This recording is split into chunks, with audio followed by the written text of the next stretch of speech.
بہت سے علماء نے لکھا ہے اہل سنت کے کہ دونوں موجود تھے، کیونکہ تو پہلے نے فوراً رونا شروع کیا اور وہ وہاں سے باہر نکل گئے اور کہا کہ مجھے کچھ نہیں چاہیے. سیدہ ناراض ہو گئیں. دوسرے نے جا کے کہا کہ لوگوں کو مت بتانا کہ کیا ہوا ہے، اور اس معاملے کو یہیں پہ دبا دو اور عورتوں کی باتوں میں مت آنا اور چھوڑ دو اس معاملے کو. کہا کہ نہیں، میں یہ نہیں دیکھ سکتا کہ اب سیدہ جو ہے ناراض ہو رہی. کہا کہ چھوڑ دو اس معاملے کو. کہا ٹھیک ہے، بھی چیزوں کا کیا کریں گے. کہا ہمیں سب چیزوں کو اپنے پاس رکھنا ہے. پھر دوبارہ منصوبہ بندی ہونے لگی اور کیا کیا چھیننا ہے اور کس طرح سے معاملات کو آگے بڑھانا ہے. میں سخت جملے کہہ رہا ہوں، میں جانتا ہوں، لیکن میں تاریخ پیش کرنے پہ مجبور ہوں.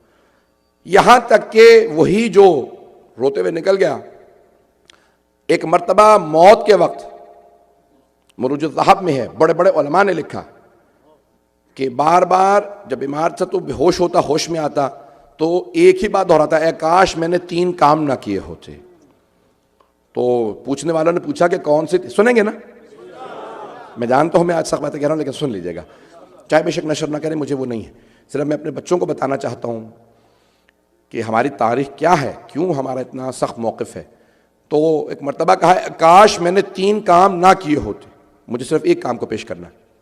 پوچھا کون سے 3 کام، کیوں رو رہے ہیں اس وقت. کہا میں جب بھی آنکھیں بند کرتا ہوں میرے سامنے جہنم آ جاتی ہے اور میں دیکھتا ہوں کہ فرشتے ہیں، وہ کہتے ہیں کہ جہنم تیرے انتظار میں ہے، تو نے اس پہ ظلم کیا جس کا ظلم خدا برداشت نہیں کرتا.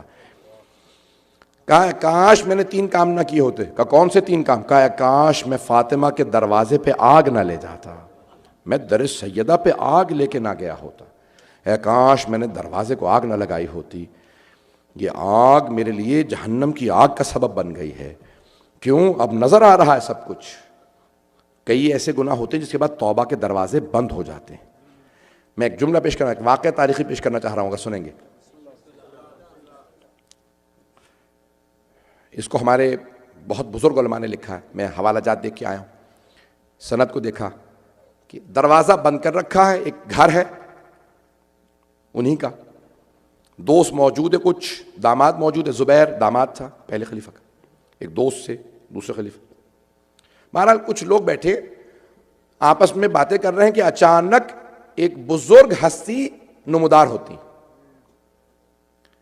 جن کے سر پہ عمامہ ہے، چہرے پہ نور ہے، سفید ریش ہے، کمر پہ پٹکا باندھ رکھا ہے، ابا قبا پہن رکھی. تو ایک نے سوال کیا کہ سارے دروازے بند ہیں، آپ کہاں سے آئے؟ بزرگ ہیں، دیوار نہیں آپ ہلانگ سکتے. کہا یہ بحث چھوڑ دو، کہاں سے آیا. یہ بتاؤ اگر تمہاری حکومت میں کسی مخدرہ کا کوئی مال غصب کر لیا جائے، کوئی باغ غصب کر لیا جائے، یوزرب کر لیا جائے، تو کیا حکم لگاؤ گے؟ تو کہا میں اسے سزا دوں گا. سنیں گے نا؟ کہا سزا دو گے؟ کہا ہاں میں سزا دوں گا. کہا اور اس بی بی کو اس کا حق دلواؤ گے؟ کہا ہاں میں اس کا حق خود جا کے دلواؤں گا. کہا اور اگر لوگ حائل ہو جائیں، کہیں کہ نہیں ہم حق واپس نہیں دینے دیں گے؟ کہا میں مقابلہ کروں گا. کہا غاصب کو کیا کرو گے؟ کہا غاصب کو سزا دوں گا. کہا اور اگر وہی جس کا حق چھینا گیا ہے وہ مظلومہ نبی کی بیٹی ہو؟ تو ایک مرتبہ کہا تم کون ہو؟ یہ اشارے میری طرف کر رہے ہو؟ کہا اپنا مواخذہ کرو، مجھے اللہ نے بھیجا ہے. ایک مرتبہ وہی بزرگ غائب ہو گئے. دوست سے پوچھا یہ کون تھا؟ کہا یہ شیطان رہا ہوگا. ایک مرتبہ جناب جبرائیل کی صدا آئی. کہا اچھا جعلو خضر نے شیطان، کیا تو خضر کو شیطان بتا رہا ہے؟ اللہ نے خضر کو بھیجا تھا، نبی خضر کو بھیجا تھا کہ وہ سیدہ کی وکالت کرے. پتہ نہیں لوگ ہیں یا نہیں ہیں. کہا یہ خضر نبی تھے جو فاطمہ الزہرا کی وکالت کے لیے آئے تھے. کہ ارے تم خود ہو جس کا تم کہہ رہے ہو کہ میں غاصب کو سزا دوں گا، غاصب تم خود ہو. ایک مرتبہ اشعار پڑھے جناب جبرائیل نے. کہا تم کون ہو؟ کہا میں اللہ کا بھیجا ہوا جبرائیل ہوں. کوئی یہ نہ کہے کہ ہمیں بتایا نہیں تھا، ہم بار بار تمہیں خبر دے رہے ہیں سیدہ پہ ظلم نہ کرو. میں نے آج بالکل مختلف انداز سے کوشش کی پوری تاریخ کو پڑھ دوں. مجھے نہیں معلوم ہے کہ کتنے لوگ ابھی تک میرے ساتھ ہیں. اگر ابھی بھی اگر چاہتے ہیں میں جاری رکھوں تو باواد بلند صلوات پڑھیں گے. میں اس کو کل مکمل کروں گا. عزیزان گرامی، جناب خاتون جنت نے پوری تاریخ دہرائی اور کہا جو کچھ گزشتہ انبیاء کے ساتھ ہوا تھا تم نے اپنے ہی نبی کے ساتھ وہی کچھ دہرا دیا. جناب موسیٰ کو لوگ چھوڑ کے چلے گئے، ان کے وصال کے بعد ان کے خانوادے کو چھوڑ دیا، جناب داؤد کو، اسی طرح سے جناب عیسیٰ کو کتنی جلدی کہا تم تو ابھی پیغمبر اسلام کا کفن میلا نہیں ہوا، چند دن گزرے ہیں اور تم رسول خدا کی بیٹی پہ ظلم کرنے کے لیے تیار ہو، میراث کو چھین رہے ہو۔ عزیزان گرامی، آج بہت سے افراد صرف یہ کہہ دیتے ہیں کیسے ممکن ہے کہ ساتھ چلنے والے اتنا بڑا دھوکہ دے جائیں۔ میں آپ کو تاریخ نہیں آج دکھاتا ہوں کتنے بڑے بڑے سیاستدانوں کے ساتھ چلنے والے مرنے کے بعد مخالف ہو گئے۔ ایسا ہے یا نہیں ہے؟ دنیا بھر میں یہی اصول ہے، جو دنیا دار لوگ ہوتے ہیں بہت جلدی ساتھ چھوڑ جاتے ہیں۔ میں جانتا ہوں وقت تمام ہو چکا ہے، لیکن 2 منٹ کی زحمت دوں گا۔ ایک جملہ ہمیشہ ہمارے تمام مسلمان بھائیوں کی طرف سے ہمیں پیش کیا جاتا ہے کہ نہیں، صحابہ سے متعلق کچھ نہ کہا جائے، رسول خدا شمع تھے اور وہ پروانے تھے۔ پروانے سمجھتے ہیں؟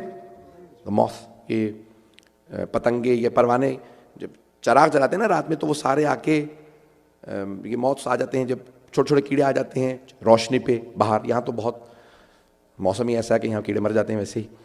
تو گرمیوں میں کیا ہوتا ہے جب آپ چراغ جلائیں تو وہ کیڑے آتے ہیں افریقہ میں، پاکستان، ایشیا وغیرہ میں ممالک میں، تو وہ پروانے، تو وہ کہتے ہیں کہ شمع، رسول خدا چراغ شمع ہیں اور تمام صحابہ پروانے ہیں، رسول خدا کے عاشق ہیں، کیونکہ پروانے کو شمع کا عاشق کہا جاتا ہے کہ وہ کبھی نہیں چھوڑ کے جاتا۔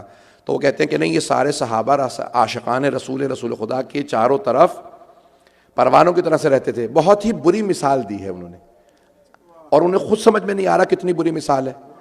جیسے ہی شمع بجھ جاتی ہے نا، سارے پروانے چھوڑ کے چلے جاتے ہیں۔ پتہ نہیں لوگ ہیں یا نہیں،